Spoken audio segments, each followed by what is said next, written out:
All right, we're here. Hey, I can't even drum up the false enthusiasm. All right, let's get him in here.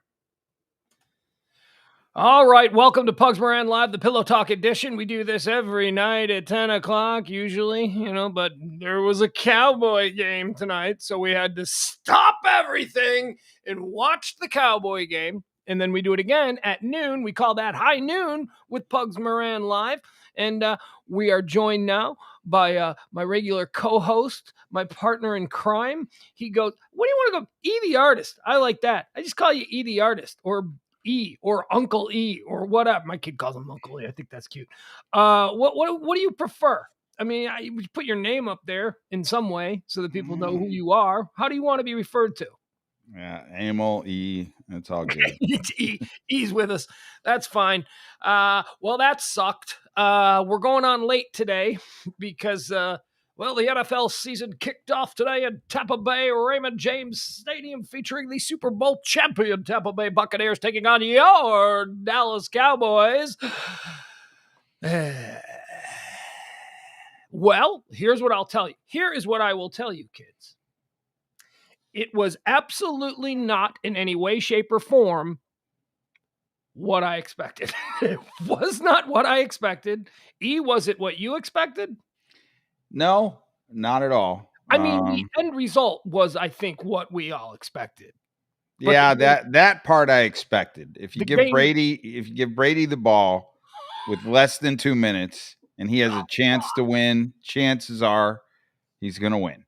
He does that, and then he goes home to Gisele Bündchen. I mean, that's what he's got. That's what he does that, and then he goes home to a supermodel, and he wakes up in the morning, and he looks in the mirror, and it's Tom fucking Brady looking right back at him.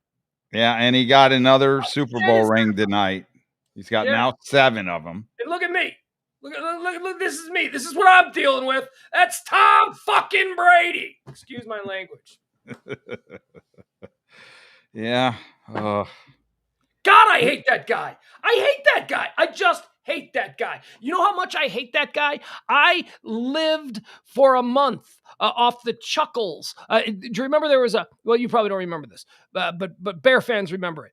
The Bears beat him at some point, when he was a Buccaneer. It was when he was playing with the Buccaneers. I don't know if it was first year. I don't know if it was whatever it was. We beat him. Or actually, now that I think about it, maybe we did. No, we beat them. No, we beat the Buccaneers. Yeah, we did. Okay, we beat Tom Brady and the Buccaneers. But if you remember, it was early in the season that they won the Super Bowl. And there was a moment where Tom Brady forgot what down it was. And he thought it was third down, or it was actually fourth down or something like that. He made a big Tom Brady screw up. And then there was a famous meme that went around in Chicago where he was holding up his fingers looking really dumb at the sideline like, oops. And everybody, we were all like, ha ha, that dude's done. Ha ha, Tom Brady sucks now. Have fun in Florida, loser. And that brings us to tonight, where Tom Brady did Tom Brady things. I will say, though, Dak Prescott played phenomenal. Ooh, Dak is back, baby. You know what I did today after we did the noon show? I binged watched the final 3 episodes of Hard Knocks, HBO's documentary sports series. They follow a football team every year, and they followed the Cowboys this year. And I think, one of the first things that I said coming into today's game when we sat down in your living room, all of us gathered around, your son, our boy Ed, the dog going absolutely apeshit because it's not used to that many people crowding around a TV. One of the first things I said was, woo, I just binge watched 3 hours of Hard Knocks, and I'm telling you, Dak ain't ready. Dak does not look ready. Dak has 0 experience. Amari Cooper and Dak have 0 experience this year.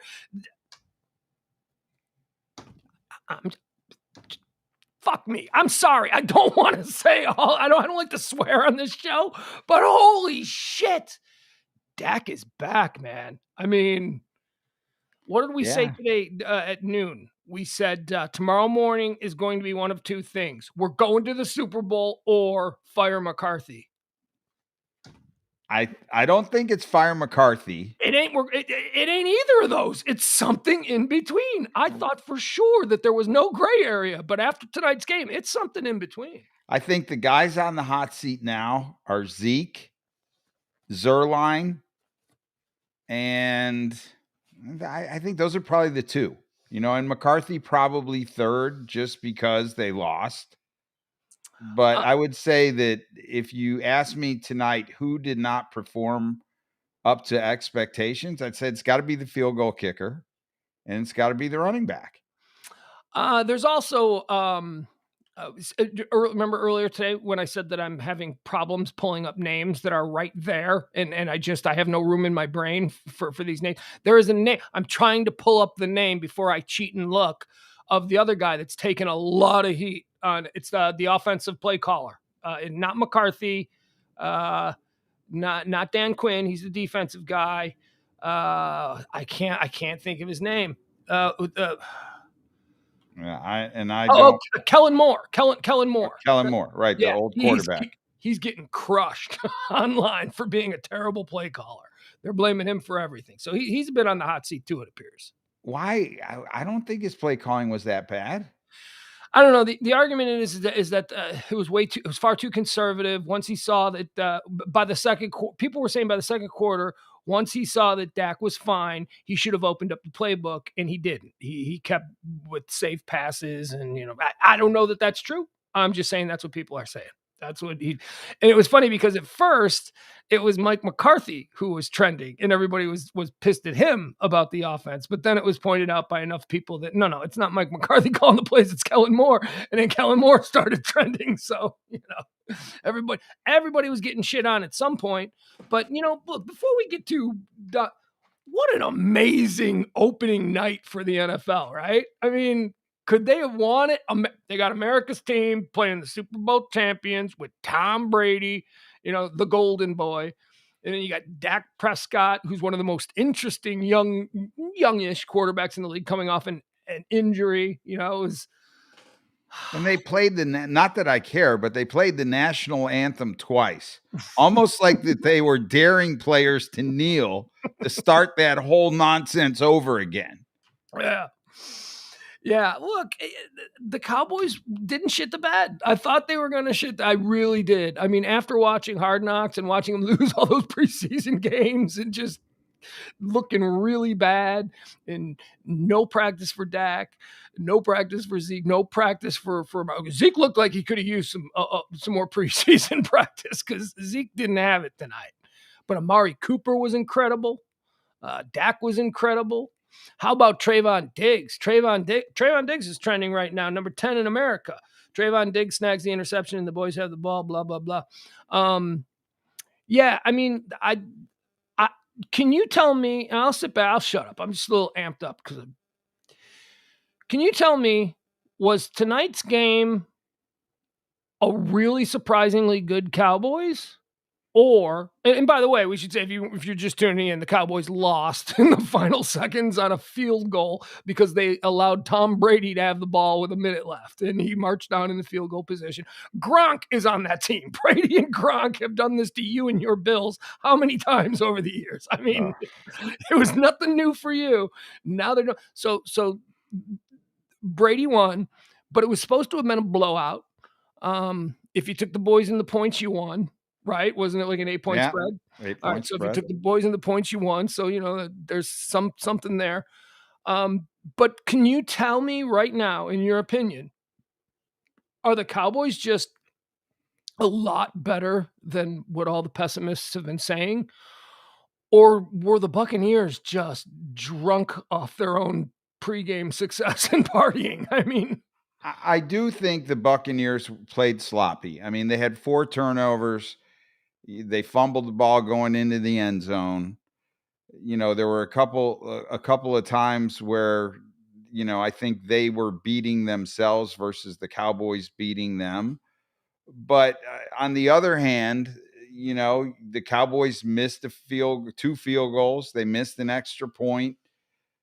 So, they had some points that didn't go on the board where if those points would have been on the board, maybe that last drive, would have ended with them trying to run out the clock versus having to, kick the field goal. So I would say, answering your question, I think, yes, the Bucs were a little sloppy, but I would say overall, I think the Cowboys are better than I thought, you thought, and probably the naysayers thought. So there should be some optimism. We, as Cowboy fans living here in the Dallas-Fort Worth Metroplex, there should be more optimism, even in a loss. I really feel that way. I mean, I think that I don't think the Buccaneers look like the team that won the Super Bowl last February or January, whatever it was.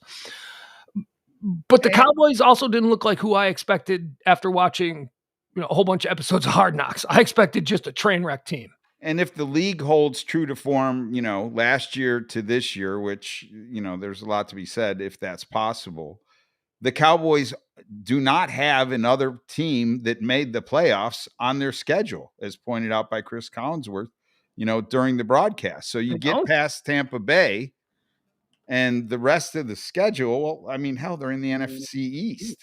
Yeah. So you double up easy games, or right. You double up those teams, and then you got 6 other teams that you're playing.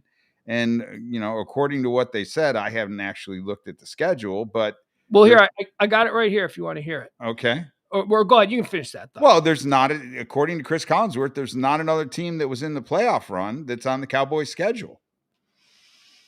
All right. So after tonight, 31-29 loss to the Buccaneers. They got the Chargers in their next game. That's a tough game. Chargers are supposed to be Chargers are a glamour pick by a lot of people this year to be really good. All right. They're young, and their quarterback's good. Yeah. Then they got the Eagles. NFC East. Right. Now, the Eagles might suck, but again, they play in the NFC East, which is not even debatably the worst division in football. It is the worst division in football. But you can't just say, "Oh, that's a win over the Eagles." Eagles games are knife fights. It's not that the NFC East, if you're in the NFC East, is going to be a walkover game. It's just the reality is, if you're saying, are we an elite team? You're not looking at beating the NFC East and standing up and going, okay, we're an elite team. You've got to beat other teams. I don't think I'm saying Cowboys are an elite team. I don't think I can say that after tonight. I can say that they're a better team than I expected. They played better. Dak Prescott is healthy, and Dak Prescott is back. Dak Prescott, look, let's forget Tom Brady exists. Dak Prescott was the player of the game. I mean, let's forget that Brady exists. I mean, Dak was incredible. I mean, what a game from that kid. I love that kid. I think he's awesome. I agree. I'm so glad to see him be healthy. All right, so we got the Chargers, then the Eagles, then the Panthers come to Arlington. Nothing. What do we think of the Panthers? If I'm going on last year, nothing. Yeah, they got Sam Darnold as their quarterback, right? Isn't that who their quarterback is? I can't get excited or worried about. And plus, it's a home game. So let's say, I'll tell you, let's do it this way. So we're 0-1. We got the Chargers. I'm gonna say we're 1-1 after the Chargers game. All right. Then we got the Eagles. I'm gonna say we're 2-1 after the Eagles game, because that's a home game. All right. Well, maybe if it was at the link, I guess is why I almost said the vet. That just shows how old I am. So I think that's at the link. So okay. So 0-1, 1-1, 2-1 after the Eagles game, 3-1 after the Panthers game, 4-1 after the Giants game. Okay. And then they got the Patriots in Foxborough. That's 3-2. I think that might be a loss. Yeah, but again, a team that didn't make the playoffs. No. Last year, and a team that finished, I think, bottom of the division, if I recall. Yeah, but that was with Cam Newton, and they're pretty excited about Mac Jones. And so, I mean, it's Belichick. It's in Foxborough. Look, I've rattled them off 3 consecutive wins. I can't have the team going, 16. I would argue that the AFC East is probably one of the more stacked divisions. Okay. All right. And then, or the AFC for sure. Then they got, so after the Patriots, so I'm going to give the Patriots, so that's 3-2. Then we got at Vikings. Because I hate the Vikings, I'll give that 4-2. Then the Broncos come in. Broncos are supposed to be a much improved team. But not a playoff team. but I think the Cowboys can beat them. So 5-2. Falcons come in. Are they only playing home games? They play a lot. Okay, I see now. Then the Falcons come in. Another terrible loss. ATL. So what do you think? Cowboys fell. You think Cowboys beat them? Yeah. 6-2. All right. Then we go to Kansas City. Loss. Yeah. 6-3. Okay, so I don't know about the no playoff teams after Tampa Bay, because obviously Kansas City was in the playoffs. Yeah, and I'm pretty sure he must have misspoke there. Yeah, they did, because I'm seeing another playoff team coming up in 2 weeks. All right, so we're 6-2. Then we got the Raiders at the Cowboys. I'm going to give that to the Cowboys. Okay. 7-2. We're being really optimistic here. Then the Cowboys got to go to the Saints. Saints were a playoff team. Last year? Weren't they? Weren't they a wild card team? No, I think they got maybe knocked out before the playoffs. Okay, but the Saints are a good team. That's a loss. I'm gonna say Jameis Winston, no Drew Brees. I don't know. That remains to be seen. All right, let's be optimists. 8-2. We got the Cowboys at 8-2 after tonight's game. All right, and besides, the Saints, I don't think they're playing in New Orleans. I think they're playing in like Jacksonville or something. They're playing at some other state. Their opening game is in some other stadium. Well, it is, but I don't think that's going to continue. I mean, okay, so by week 8, 9-10 weeks from now, I mean, okay, I would hope they have power and have cleaned up at least the Superdome. All right, 8-2. Then they're at Washington. 9-2. Then they're at the Giants. 10-2. I don't know what I'm doing here. Then Washington come to the Cowboys. I think they'll slip 1 week. And in Washington, well, they're saying that Ron Rivera's building something there. So let's give them one win. Yeah, I mean, they got Ryan Fitzpatrick at quarterback. I mean, journeyman of journeymen. Played for more teams probably than any quarterback I can remember. All right, 9-3.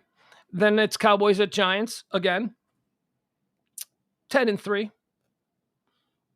And then wait a second. I don't know what I'm looking at here. They play then they play the Washington again. Then Washington comes here. Then they got the Cardinal. All right, I don't know. I've lost track, but I've got them pretty much with 2 more losses the entire season. So I don't know. I think that's a little too optimistic, but I think reality of it is the schedule does sound soft with the exception of a couple games. It does. Meanwhile, the team, you guys have a tough schedule. The Bills have a tough schedule, I would guess, right? They've got a first place schedule. Yeah, I think I've heard that we might have the toughest schedule. I've actually heard that Chicago Bears have the toughest schedule. We have an incredibly bad schedule. It's really bad. It's like we play every playoff team, and I think we're playing the AFC East this year. So we got the Bills and the Patriots. Yeah, we noticed that in the preseason. You and I think that we checked that out. It looks like that's the crossover.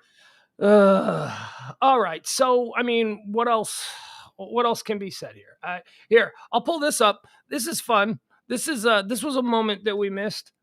We weren't watching, but this is a trending moment. Apparently, who's running the plays in for Tom Brady? No idea. Or who's calling the plays? Bruce Arians' play caller this year is Byron Leftwich, right? Okay, so not a terrible quarterback, but he ain't no Tom Brady, right? Right. So, but I mean, the coaching mind is different. Kind of Kellen Moore. He's on the sidelines as a former quarterback. Calling the plays for the Cowboys. I mean, I don't Jason Garrett, same thing for the Giants. Well, so I think you have to have that room to go quarterback mind.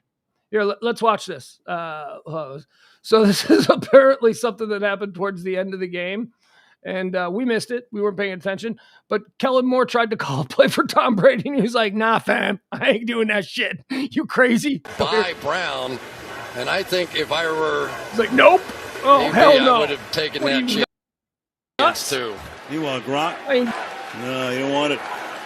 So Gronkowski, I'm doing what I want. I'm sorry. Right, and Byron Leftwich. Okay, whatever. I guess Tom ain't doing what I'm telling him to do. Brown, and I think if I were, that's got to be kind of. Go ahead. That's I mean, if you're Byron Leftwich and Brady looks over you and he shakes off the play, I mean, you've got nothing. Like, what are you going to do? Right. I mean, He's going to look at you, he's going to shake off the play, and you're going to go, no, you're going to run the play that I called. I'm Byron Leftwich. You're Tom Brady. Right. I'm telling you, Tom, what the situation calls for. Right. I'm Byron Left. I don't know if you know this or not. I played for the Jaguars. Who did he play with, right? It was the Jaguars? I think it was the Jaguars. Yeah. And I think he backed up maybe at the Saints a little bit. I don't remember it exactly, but let's just say that his career was less than stellar and certainly not close to Tom Brady. And the way he shook him off, it wasn't even just like, no, it was like, what are you, nuts? And he like made that look like, like, go ask, who's the other guy? Blaine Gabbert. What do you think? Why don't you two quarterback geniuses get together and tell me, Tom Brady, why I should play next? Right. So let's take some calls. Remember, we said we were going to do that today. I think that would be fun. Well, hold on. First of all, I want to try and let's see if we can. We've got a reporter live down there at the game at the Raymond James Stadium. James Parker, who is in a open relationship apparently, and he's attending the game tonight in Tampa Bay with his wife's friend. Apparently his wife. And here's what I thought. I was like, well, maybe he's jumping on a plane, but I'm like, wait a second, he doesn't have a private jet. He's probably got it like an hour or 2 hours. You know what I mean? Let's see. Or he's staying overnight and flying out early in the morning. I mean, he's going to be drunk. He's going to be sloppy. He's going to be, if he even answers, he might be in handcuffs. He's going to be happy. He loves Tom Brady. No, he's a Cowboy fan. The girl. Yeah, but he remember yesterday he said he loves Tom Brady. Hey there. How you feeling? Good and bad. Yeah. What are you in handcuffs? Are you in the back of a squad? No, we're just wandering the stadium. We're gonna walk over to our hotel for the night. Oh, but nah. Look, there was a great excitement because I thought we were gonna win. We blew it at the end, and it's kind of, I don't know. At the end, it's like, you know what? We expected this. We expected to face the Super Bowl champions in their own hometown and get blown out at the end. Well, let me ask you the question that I just posed to Emil. Emil's also with us. Tonight, was that a better than expected Cowboy team or just a really flat and distracted Buccaneers team? Better than expected to Cowboy team. You can't take anything away from the Bucs. They literally just won the Super Bowl the last game they played. They returned all 22 starters. The fact that it was this close actually gives me a glimmer of hope, but it makes me feel a whole lot better now that I'm in Tampa. Walk my fat ass to our hotel. Wait, what did you just say? You want to repeat that? So he's walking his fat ass to his hotel. Oh, well, you're walking your fat ass to the hotel. Okay. Yeah, Emil got it. Yeah, okay. So this is kind of a situation sort of like New Orleans where our hotels are within walking distance of the stadium. But you know what? I really like Tampa. Actually, this is a very pretty clean town. It kind of feels very much like Dallas. Ugh. What I hope people see when they come visit Dallas. Ugh. Tampa's awful. Tampa's but awful. You have absolutely no taste in metro areas. It's awful. Ugh. So I have limited experience in the metro areas, so I might be wrong on this one. But for me, like, and of course you can walk everywhere because it's all within like 6 blocks of each other. But that's what happens when you go to a small town that smells like pee. Okay, yeah. New Orleans does smell like pee. That is one of the things that I've noticed. All right. So, were there a lot of Cowboy fans there? I mean, were you out? Tons. What jersey are you wearing? I am wearing a number 4 Cowboys jersey. It's Parker on the back, but that's because my wife got it for me because that's my lucky number. Okay. All right. So you're wearing a personalized Cowboy jersey. Yeah, and like the entire row behind me, like 2 rows behind me were all Cowboys fans. There was like 20 of them, like with an immediate like high-fiving distance of me. A lot of rich Cowboy fans, man. They travel well. The Cowboys really do. Any place they play in the country, there's going to be a crap ton of Cowboy fans. Bunch of oil dudes with filling up planes. Yeah, and I don't. Stadium, Raymond James Stadium is awesome. It's an outdoor open air stadium. They have the pirate ship in the one end zone that fires the cannons. It's really amazing. Like, it looks great, it feels great. It's not as hot as you would think it is, Well, and the chicks are like at least 2 levels hotter than you expected. well, Tampa is like one of the strip club capitals of America. So, there's and they're, not that far from Miami, which is like the fashion model capital of America. So yeah, Wow. Florida's, I'd like to be the guy that makes that list. and pretty The much, strip club and the fashion model capital. Yeah, I'd like to be the guy that makes that list. But Champ is up there well, for real. And then every area of Florida in between Tampa and Miami is the porn star capital of America. So, Oh, gross. Yeah. there's a lot of women with enhanced features hanging out down there. Yeah. So Emil had a question about smoke. He was obsessed with smoke being seen on TV. Was there a lot of smoke in that stadium? Absolutely none. None. None. There was no weed. There was no weed vaping. That's not There was what I'm no talking cigarettes. about. Shut there up. was no That's not cigarette smoke. That's not what I'm talking about. There was like some sort of effect. Like when they fired the cannons, was there a whole bunch of smoke that poured out? Because on the television, what were you seeing, E? Well, it wasn't smoke that I think that was from the stadium. It was when they would do a replay and they would put the focus light or beam on the player to kind of isolate, hey, if you're watching this replay at home, watch here. It seemed like there would be this smoke that would travel up like if you were in a club. And I thought it was maybe that was back in the trailer, like an effect? Like maybe it was an effect? No, like not an effect. It was just, I don't know what it was. It was weird. Yeah, James. He's not entirely wrong. There was a lot of smoke going on because they whipped out the cannons every time there was a touchdown, but they also whipped them out in other questionable times too. So it wasn't that. I don't know. They would fire them off at the smallest of offense. Well, yeah, I'm familiar with that stadium's use of the cannons, and that's what I thought the smoke might be from. But again, I assume they would only fire the cannons when the Buccaneers scored. But you're saying no, they just fired them whenever? Yeah, there was some extra firings. If they got a special stop on defense or something, the cannons would get fired. They were pretty loose with them. Plus, there was a great, it was fantastic fireworks show before the game started, but that was because it was the opening game for not only like the Bucks, but like NFL period. Yeah, how was Ed Sheeran? Were you there for the Ed Sheeran concert? I was. You know what would impress me more than the Ed Sheeran concert at the stadium? Really, I've never been part of a flyover, and so there were like 3 jets that flew over like right at the beginning of the game when they were doing the anthem, and it shakes the whole stadium. You've never I don't want to water. You've never been a part of a flyover? No, I've never been part of a flyover, but it shakes your whole chest. It's like when you get in that friend's car in high school and he has some new like subwoofers and it just blows your chest out. Yeah. It was kind of like that, except you're walking up trying to get a Bud Light, you're waiting in line, all of a sudden, yeah. Yeah, it is pretty cool. I don't know. I feel like I've been a part of like maybe 15 flyovers. I feel like I've been to Gamel, right? You've been to a lot of sporting events where they've done that, right? Seems like it. Really? Yeah. I mean, I've been to a Cowboy game at the old Texas Stadium on Thanksgiving where we had a big flyover. And then, every Notre Dame game I've ever been to, there's been a flyover. And I remember being at a White Sox game during the Air and Water show in Chicago where there was a fly. Yeah, I think I've been involved with a lot of flyovers. But I'm glad you had the experience. It is quite cool. And it does give you goosebumps. It does. Perhaps I'm just a country bumpkin from the middle of nowhere. Nah, you're a savvy Westwood One personality.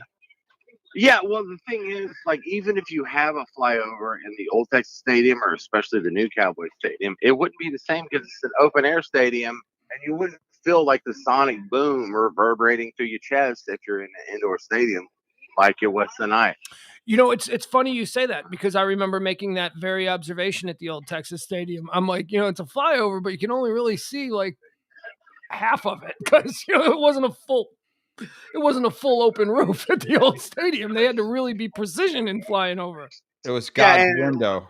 Yeah. Right, but the audio producer in me was just amazed that they worked out the timing because, or the land of the free and the home of the brave, like the punchline of the national anthem is when the Jets hit, and there's 3 Jets, and they hit it right on the last verse. Like, how do they do that? 40 seconds How do they do earlier, that? 40 seconds later, it means nothing. How do they do that? It's called military precision. I mean, that's what the military is all about. How do they do that? I mean, come on, man. Everything is math. The singer's but not in the military. What's No. that, Eddie? What's Eddie? The person singing the national anthem is not in the military. Well, no, but they're timing it. Okay, I see what you're saying. Like, what if they pulled a Marvin Gaye, or they extended it, and then they, they do a loop the loop and come back around a second time because and home of the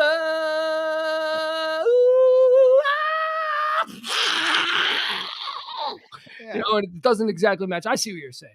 Yeah. No, that's exactly right. Because if they get too fancy with it, they're going to screw up the timing, and they didn't, and they just absolutely nailed it. So the producer in me was thoroughly impressed.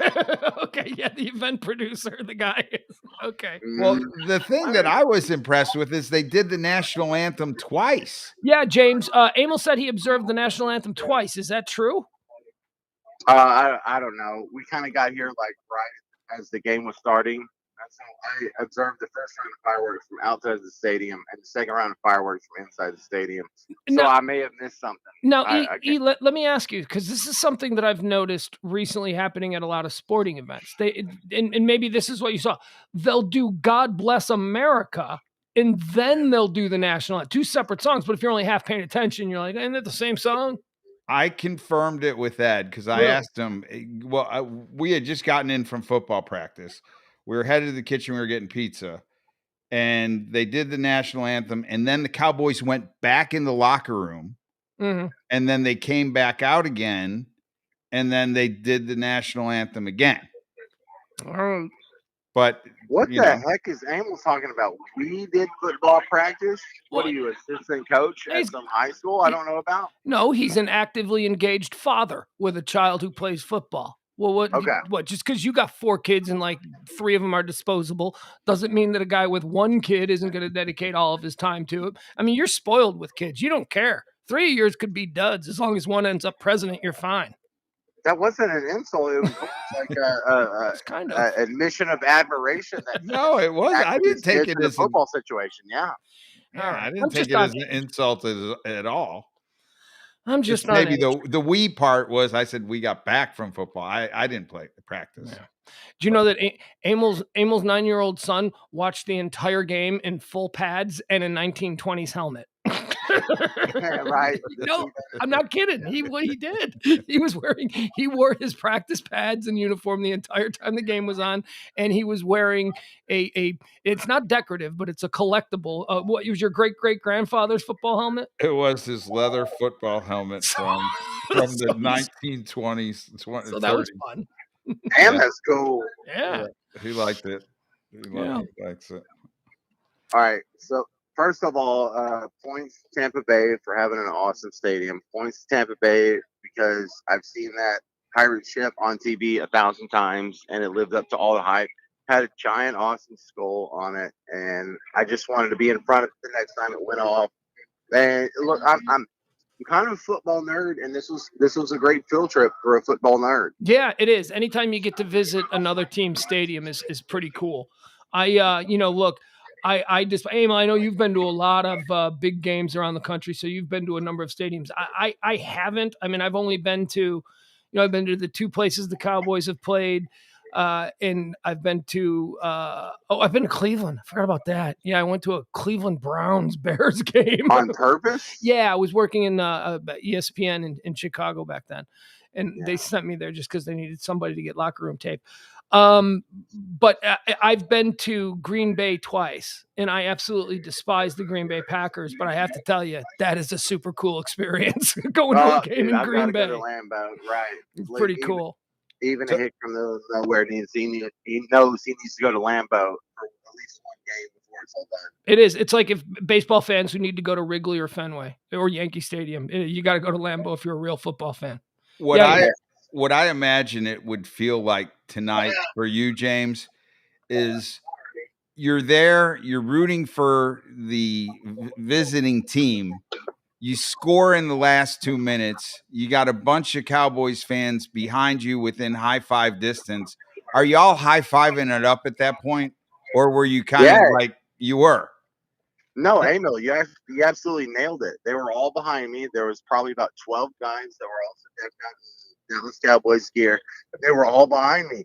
So that was my regular go-to. If something awesome happened, I would turn around and there was a couple high fives waiting on me. And they were happy to pass the high fives down. Right. So No, now you you're doing nailed that. it. Yeah. So you're doing that. And then Brady gets the ball. And now are you nervous or are you thinking now we're going to walk out of here with the victory? No, you're absolutely nervous. You know, this bastard's got a decent chance. And look, he might throw an interception or a pick six or just throw it in the dirt. It runs out on downs. But you know who he is and you know what he's capable of. So there's no rest for the wicked, And even when you go up. And this is where I'm going. And so now he's got the ball, he's marching down the field. And because you've kind of rubbed it in the home team's face, doing the high five with inside the 2 minutes, have you now irked them in a way that they hadn't been responding to you all game? And now they're like, we're about to get you. And then when they score, are you the victim at that point? My God, were you there, Emil? You've absolutely nailed it. That's exactly what happened. That is exactly what happened. We were all happy. We're all high-fiving. We're all celebrating. We're all rubbing it in the face of everyone around us. But we all kind of know in the back of our heads, you know, there's still a minute and 38 seconds left. So let's not get too excited. But damn, at least we took it this far against the team that just won the Super Bowl. And the last game they played, they won the Super Bowl. They returned all 22 of their starters. And here we are taking them down to the last minute. I mean, you got to be a little happy about that. But yeah, it's kind of a kick in the crotch. You know, see the game end the way it did. Emil brought up a good point that they made on the broadcast. The Cowboys, I mean, aside from the fact that they've got to go to Kansas City and play the Chiefs, this is the toughest game of the Cowboys season. They've got a very easy schedule. They've got a schedule that is absent of playoff teams, with the exception. Did the Saints make the playoffs last year? Were they a wild card? The Saints, I don't think they did at all. Wait. They look. I don't care about the Saints. No, I know. Drew Brees is gone. Okay, but I'm asking a specific question based on our belief that we've got a very easy schedule, a remaining schedule where, you know, I just went through it and Cowboys could run the table. They could run the table. Look, Washington is a dumpster fire, and the Giants are right behind them. It just depends on what Daniel Jones does. The Eagles could pose a problem. It depends on 100% Jalen Hurts. So they're in one of the worst conferences possible in football. The NFC East might be the worst conference in football again. But that's not what we face tonight. I mean, we face Tom Brady, the greatest quarterback of all time, and Saints, the Buccaneers, the returning Super Bowl champs, with all 22 of their starters. So that's not part of the conversation today. They got a bunch of bums on the schedule. They're playing, you know, the other teams in the East, which, you know, let's be honest, if the Cowboys play the way they played today against Super Bowl champions, they should be able to run the table in the East. Then you got the Chargers next week. That could be a tough one. That's in Los Angeles. They got they play a bunch of bums. They had the Panthers, Broncos, the Falcons, the Saints, the Raiders. Who else we're looking at here? The Cardinals. Yeah, but let me tell you the scariest question you can have as a Cowboys fan. Let me tell you and Emil. Ask you a question. I'm sorry to put you on the spot. Okay. But who's the Cowboys starting center? Yeah, the fact that you can't name him is a horrible sign. Their offensive line sucks. Well, no, you look, man. They protected Dak pretty well tonight. I mean, I was shocked. I thought with Zach Martin out that it was going to be an absolute, you know, floodgate situation. And I thought that the offensive line played way better than I expected. Again, and I'm an expert because I binge watched 3 hours of Hard Knocks before the game today. Right. So, you know. Are you giving Zeke a pass because the offensive line, in your opinion, sucks? Or do you think that Zeke is slipping? No. Look, Zeke's not slipping. There's just a ceiling that even great running backs hit. that if you're a great running back, it doesn't matter how good you are. If your offensive line isn't fantastic, then there's a limit to what you can do. It's sort of the Barry Sanders rule. There's a reason he didn't set the all-time rushing record. It's because he had crappy offensive lines he was running behind the entire time. No, I take exception to that. The reason that he didn't, No, Walter Payton. he right. didn't want to break Walter, who was his idol, his record, and so he retired. But Barry Sanders would have absolutely taken that record, which is, I guess, Emmitt Smith's record now, right? Doesn't Emmitt have it, or did somebody? It is. Yeah. It's Emmitt's record. No, it's Emmitt's. So, but Barry Sanders, even with that crappy line and that crappy offense that he always played with, he would have been that guy. But he stepped away when he had a good 3 years left. But we were talking about this today, and James, you're of this generation too. Running backs in the NFL, no matter how good they are for 1 or 2 seasons, they seem like they are disposable batteries. You just get rid of them after a couple of years now. I can say from, the Chicago Bears standpoint, we had Jordan Howard, who was the second leading rusher in the NFL, and then we just cut him.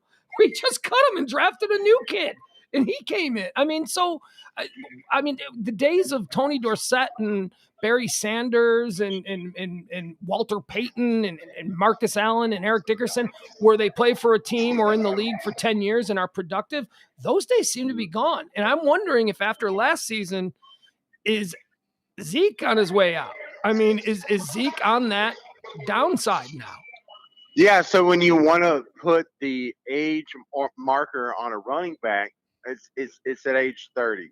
See, I would go 28. I'm like, it's looking like it's 28 now, and that's generous. Look, aside from Frank Gore, it is unheard of for the star running back for the Super Bowl champion to be over age 30. There's an O.J. Anderson when the Giants beat the Buffalo wide Bills. right. Yeah, Amel's upset. Sorry, Amel. But O.J. Anderson was like 31 when the Giants won the Super Bowl against the Bills, and I think that might be the oldest dude in a while. Right, but you have to go back 20 years, 25 years to say that. I'm talking about the last 10 years in the NFL. Running backs have 3-4 years, and then they're just disposable. And then you just draft another guy in the 4th round, and suddenly that guy's hot for a year. It doesn't... Yeah, but that makes it more meaningful. Like, since O.J. Anderson, is there a running back that's over 30 that was the main back in a Super Bowl winning franchise? What was Terrell Davis and Marshawn Lynch, maybe? No, but even Marshawn, he faded really quickly. He had a couple of good years with Seattle. But he started out with the Bills. He was the Bills running back for a while and got in some trouble. You would know. Left, went to Seattle, ramped it up for a while. Then he went to the Raiders. Look, I'm not saying ditch Zeke, but what I'm saying is we're in an era now where running backs cannot be expected to be productive for 5 consecutive seasons. No, it just doesn't happen anymore. And you're not saying ditch Zeke. What you're saying is Zeke has about a 3-year window left. Judging by the modern NFL way that running backs are used and then walked away from, Zeke could end up on the Carolina Panthers for the last couple of years of his career. And I totally agree. And look, you've seen a lot of success with the running back by committee thing, where there's like 3 running backs who kind of share the load, and all of them are under 30. Yep, Kansas City has a situation like that. The Buccaneers had a situation like that until late in the season. They acquired Fournette, but even Fournette wasn't all that impressive tonight, was he? Fournette's like 24 now. Right, yeah. Yeah. I think after it's 3 years in the league, the development of the slot receiver, like the Cole Beasleys, the guys, Amendola, those type guys, I think have lightened the load or changed the dynamic of the offense, where we're not relying on the running back the way that we used to. And that's changed then the dollars that the running backs are getting with these contracts. Zeke probably being the exception, but more often than not, in the 32 teams that are there, they're not paying the running back the amount of dollars that they used to pay him. Well, you've got the high dollar running backs that come to mind for me is Henry with the Titans and Saquon with the The Giants, right? Giants. But the other thing that has really limited the duty of the NFL running back is it's not just the slot receiver, but that's the slot receiver being a big factor in offensive now. That's a relatively new development, as you pointed out. But the thing that's a really new development is the quarterback who doesn't stay in the pocket. Quarterbacks are now rushing for 1,000 yards a season. I mean, quarterbacks are now mobile. So you don't need what you really need now is somebody in the running back position who can pick up linebackers or pick up blitzers. So the blocking running back is actually the more important job unless your offense is geared around someone like Zeke or Saquon or Henry. But you know what I mean? I mean, you've got the Lamar Jacksons and the Patrick Mahomes who are able to make plays with their feet, and then if nothing happens, they can tuck it and run for 10 yards. That's not something we had with Joe Montana, or Terry Bradshaw. Right. No, but that's like the Dave Meggett style running back to where, the Thurman Thomas to where if you are swamped, you can just dump it off. I mean, and there's a lot of dump off guys. Dude, when I was a kid, this is how drastically the NFL quarterback position has changed. When I was a kid, the most deadly scrambling quarterback was Fran Tarkington. Like a middle-aged, balding white man was the guy whose wheels they feared at the quarterback position. And then after him, it was Randall Cunningham. Okay, but that was sort of the beginning. That was 10 years later. That was the beginning of that style of quarterback, the guy who could get flushed out of the pocket and still make something happen. Favre was like that too. Favre could make things happen. I mean, the quarterback position has completely changed, and it's revolutionized the way offenses are now called. When you've got guys like Kyler Murray, who's running a 4.3 40, you don't really need a powerful running back because the guy who has the ball in his hands first is capable of rushing for 2,000 yards a season. So yeah, I mean, you say that, but Cam Newton lost the Super Bowl to Peyton Manning. So you had the type of quarterback you're describing against the opposite side of the spectrum, and the opposite side of the spectrum won. So they can make up a lot of ground, but they don't have a whole lot of Super Bowls, the rushing quarterback. They don't have a whole lot of Super Bowls under their belt.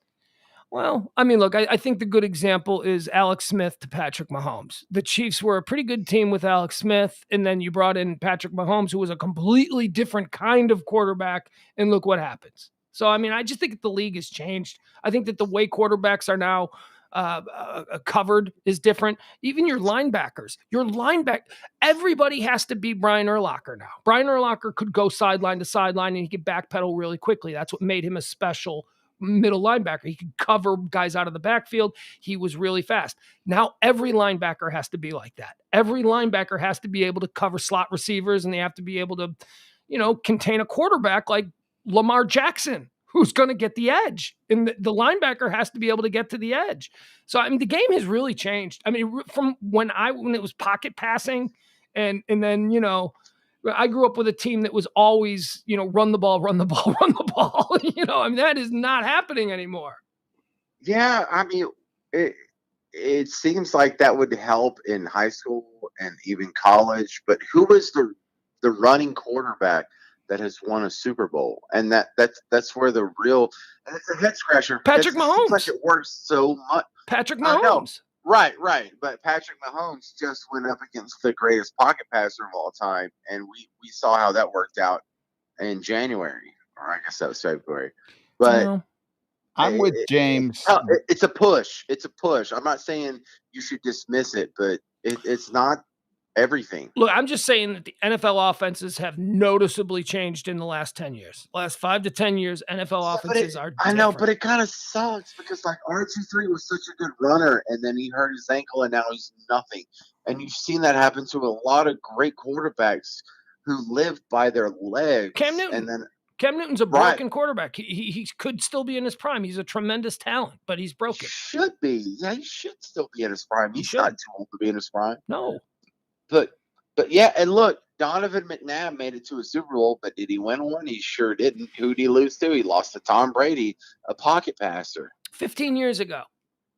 Well, but I think the NFL started pushing that model with Michael Vick, and it just continued and continued and continued. That's No, great. I Yeah, would say the NFL started pushing it with either Randall Cunningham or maybe even Steve Young. No, Steve Young was definitely a guy who could get outside the pocket and make things happen. But Emil is right. It was Michael Vick, because Michael Vick, before he came into the NFL and just went nuts down in Atlanta, the knock on Michael Vick and quarterbacks like him. I mean, there were no black quarterbacks really in the league other than you had Vince Evans, Randall Cunningham, and Warren Moon for like the first, for the past 50 years.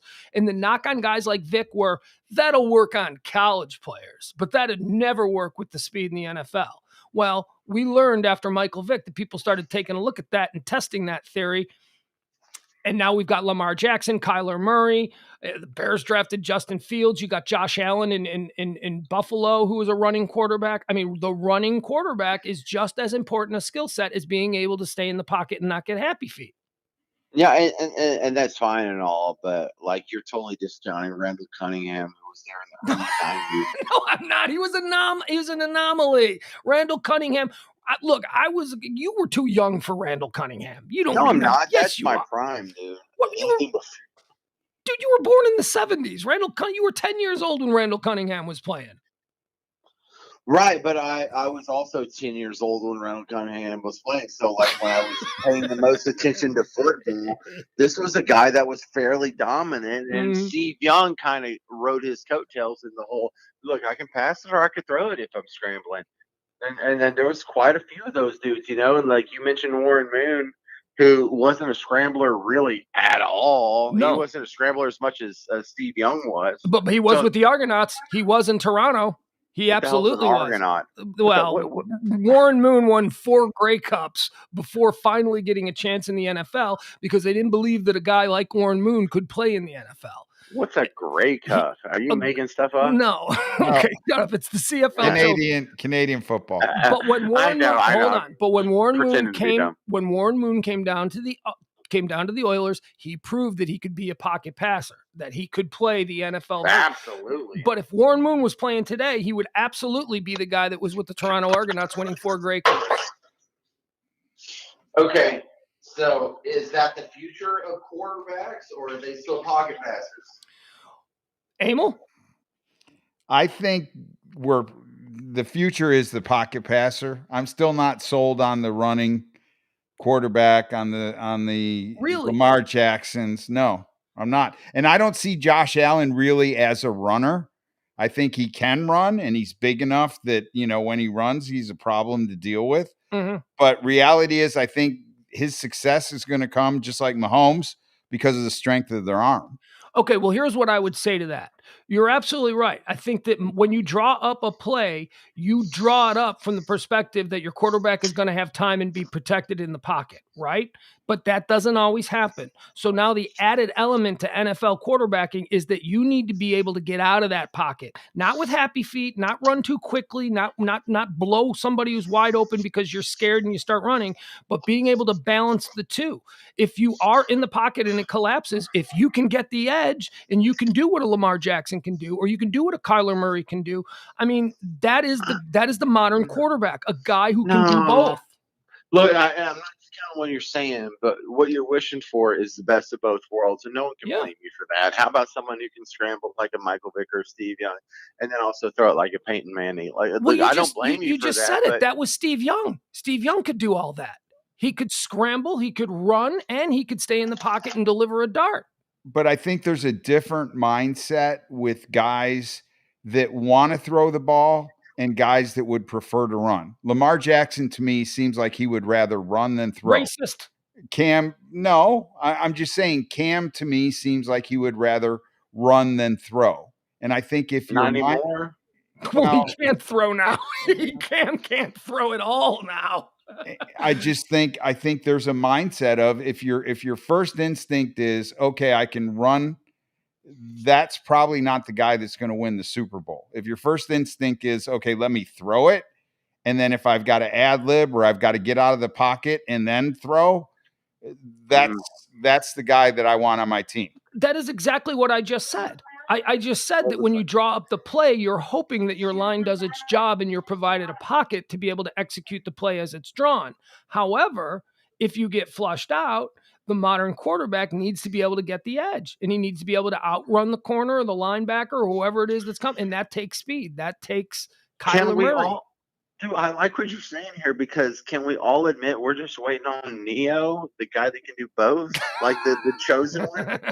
Because eventually this guy's going to show up, they're going to scramble and throw. His name is blow our mind. His name is Justin Fields, and we're not waiting on him. Some of us already have him. Oh my God, no! I appreciate your enthusiasm, but it might not be Justin Fields. Mm-hmm. I think his name is Mahomes. Yeah. Well, that's certainly been already proven. Patrick Mahomes can do everything that we just described as, what would be the quintessential modern NFL quarterback, and that's what everybody's looking for. Look, and where's he from? He's from the same hometown as who? Me. Okay, a Tyler, Texas boy. Yeah. You and him and Jamie Foxx and you go out for drinks, right? An old home week. Yeah, of course we do. Yeah, we're all great friends, right? Because they know me from. Good. They know me from Adam. Yeah, they know me from the random guy on the street. God, I freaking wish. Yeah. All right, so you've had a couple of drinks. I can tell you're a little bit loose. You're having some fun. I've had about 12. 12. Yeah. 12. Now, we talking brown sauce or we talking beer? Both. It was brown sauce before we got in the stadium, and then I had to stick to beer once we got in the stadium. Okay. Yeah, there you go. Yeah. $12.50 for a 24-ounce beer, by the way. If you're wondering how much it costs at Raymond James Stadium, that's what it was. And you spent how much? $400? I'm not even joking. You spent hundreds of dollars, yes? I think I spent like right at $100 in beer. Yeah, because it was me and the wife's best friend. Yeah. Okay. All right. So now that's the other interesting thing about this that maybe we should talk a little bit about here before we sign off, because we're gonna do a full 2-hour show. We're pretty much we all got things to do in the morning, and I got to be back here again at noon. But so you are at the game. You are from New Orleans. You are a Cowboy fan. Your wife's best friend is a Tampa Bay fan, or a Tom Brady fan, right? To be more specific, not necessarily Tampa Bay, but Tom Brady. And your wife, because you guys are in an open relationship, allowed you to go to Tampa Bay with her friend alone, just the two of you, drinking heavily, celebrating, and now you are walking back to the hotel. See, I thought you were going to just jump on a plane, but your wife is so cool that she is allowing you to stay in the same hotel as her friend. Yes, we're close in the Marriott. It's about a half-mile walk from the stadium. And yeah. So what do you got? Double beds, or are you just sharing a king? We do. We have separate beds. It's all right. I appreciate your enthusiasm. Okay, hold on a second. Not going further than that. Time out. I was only kidding. I assumed you had separate rooms. You don't have separate rooms? No, we do not. Oh my God. Yeah. So we got to wake up at 6 a.m. to catch our plane. So I appreciate you not complicating this further. Well, you kids should probably just stay up. Find something to fill the time. I was thinking about going downstairs and just entering the bar downstairs, because this is a Marriott and they have a bar. So, all right. I mean, can we just stretch this out for about 4 more hours so I have to get my plane? You are sharing a hotel room with your wife's best friend on a drunken football trip, and your wife is home with your 15 children. 4 children, but yeah, other than that, you nailed it. It's not weird at all. Bars close there, at 2? I don't know what the rules here are. It's Florida, so I figure you could just run with this syringe hanging out of your neck with chloroquine or whatever. It's Florida. They got no rules. Right. They don't care down there. We're downstairs snorting lines of ivermectin off the table. Like, no one cares. No one cares. Yeah. You and Joe Rogan.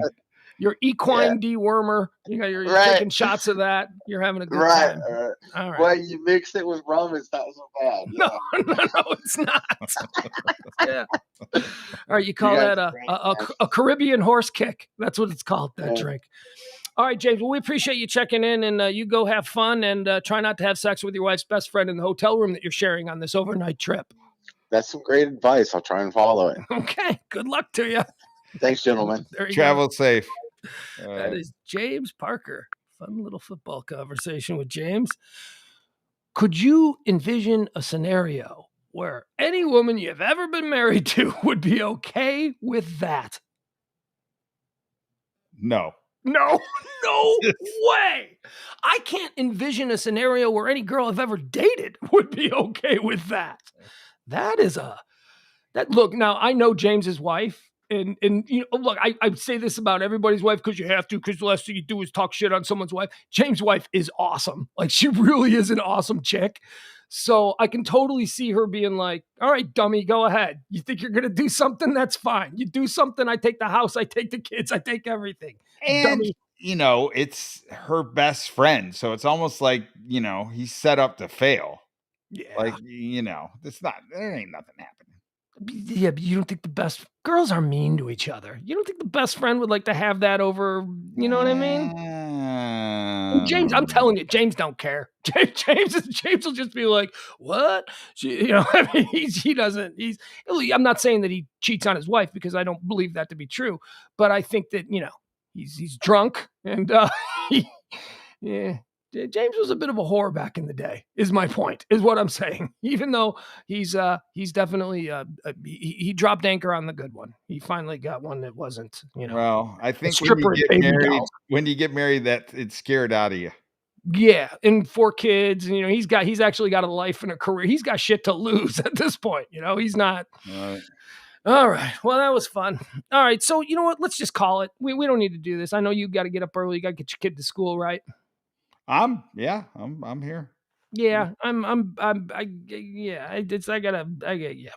nothing else to talk about. It was a fun game. What a great game. What a wonderful way for the NFL to kick off their season. What a fun game for even us Cowboy fans. It never got to the point. Remember I told you that, you know, I'll switch in the fourth quarter. I'll root for the Cowboys for the first 3 quarters, but then if it looks like it's going to end badly and Cowboy fans are going to be crushed, then I'll switch to the other team and secretly hope. That didn't happen tonight. And I think it's because of Tom Brady, because I hate Tom Brady so much. I didn't want to see that happen.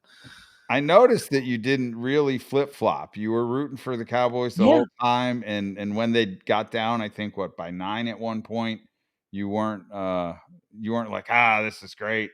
No, you stuck the whole way. It's a clean slate, new season. You know, I'm like, come on. I watched 3 hours of Hard Knocks today. I felt invested. You know, I wanted this to be a good thing, and then even right down to the, I mean, we all knew it. We all said it. We're like, oh, great. You're going to give Tom Brady the ball to get in field goal position with a minute left on the clock.